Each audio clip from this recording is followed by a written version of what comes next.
안녕하세요. 오늘 저희가 좀 깊게 파볼 주제는요. 바로 마이크로소프트 CEO 사티아 나델라의 AI 전략입니다. 블룸버그 비즈니스 위크 기사를 바탕으로 할 거고요. 네. 오픈 AI와의 관계, 또 뭐 예상 못한 경쟁자도 나오고 마이크로소프트 내부 AI 개발까지.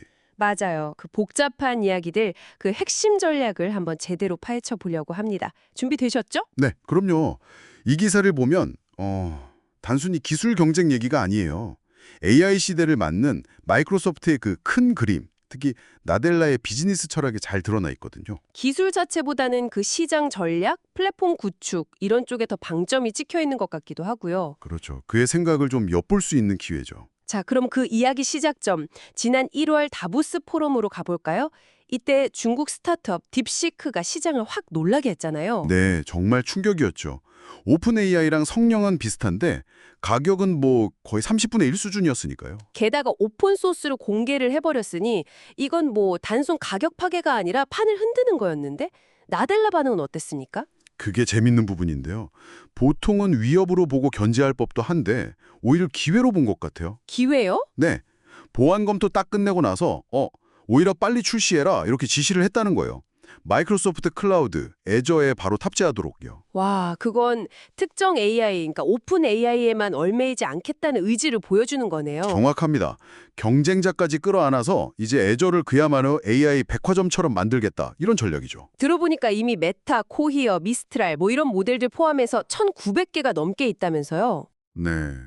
그러니까 어떤 모델이 뜨든 간에 마이크로소프트는 결국 그 애저 사용료나 부가 서비스로 수익을 내겠다. 이런 계산인 거죠. 플랫폼 중심 전략, 이 배경에는 그럼 어떤 철학이 깔려 있는 걸까요? 나델라가 자주 언급하는 게 그 제번스의 역설이라는 건데요. 제번스의 역설이요? 좀 생소한데? 네, 19세기 경제학 이론인데 예를 들어 석탄 사용 효율이 높아지고 가격이 싸지면 사람들이 아껴 쓰는 게 아니라 오히려 전체 소비량이 확 늘어난다는 거예요. 아, 효율이 좋아지면 더 많이 쓰게 된다. 그렇죠. AI 모델 비용이 싸지면 더 많은 사람들이 더 다양한 방식으로 AI를 쓰게 될 거고, 그럼 결국 AI를 돌리는 데 필요한 클라우드 컴퓨팅 수요가 폭발적으로 증가할 거다. 이렇게 보는 거죠. 그러니까 AI 모델 자체의 가격 경쟁보다는 그 밑단 인프라인 클라우드 시장 파일을 키우는 데 집중한다. 야, 이거 19세기 이론을 최첨단 AI에 적용하는 게 대담한데요? 네, 그렇죠. 물론 뭐 AI 발전 속도가 과거 자원이랑은 다를 수 있다는 리스크도 있겠지만요. 그렇죠. 위험 부담도 당연히 따르겠죠. 하지만 현재로서는 AI 기술의 상품화 속도를 긍정적으로 보고 거기에 베팅하는 거죠. 자, 이런 맥락에서 오픈 AI와의 관계 변화도 좀 봐야 하는데요. 아, 맞아요. 투자를 어마어마한 게 했잖아요. 137억 달러 넘게. 네. 그런데 작년에 그 오픈 AI 리더십 문제 있고 나서 관계가 좀 미묘해졌죠. 그때 이후로 마이크로소프트가 자체 역량 강화에 좀 더 속도를 내는 듯한 모습이고요. 맞습니다. 그 결과물이 바로 자체 개발한 대규모 언어 모델 MAI2입니다. AI2요. 이건 그럼 오픈 AI의 의존도를 낮추고 또 자체 서비스인 코파일럿 같은 거 운영 비용도 좀 줄이려는 뭐 그런 건가요? 네, 정확해요. 오픈 AI의 계약으로 IP 권리는 확보했으니까 그걸 활용하면서도 자체 모델로 위험 분산도 하고 비용 효율성도 높이는 그런 이중 전략인 셈이죠. 가장 실용적인 선택일 수도 있겠네요. 자, 그럼 그 자체 서비스 코파일럿 얘기 좀 해보죠. 처음 나왔을 때는 챗 GPT보다 좀 기능이 분산돼 있다 이런 얘기도 있었잖아요. 네, 그런 평가도 있었죠.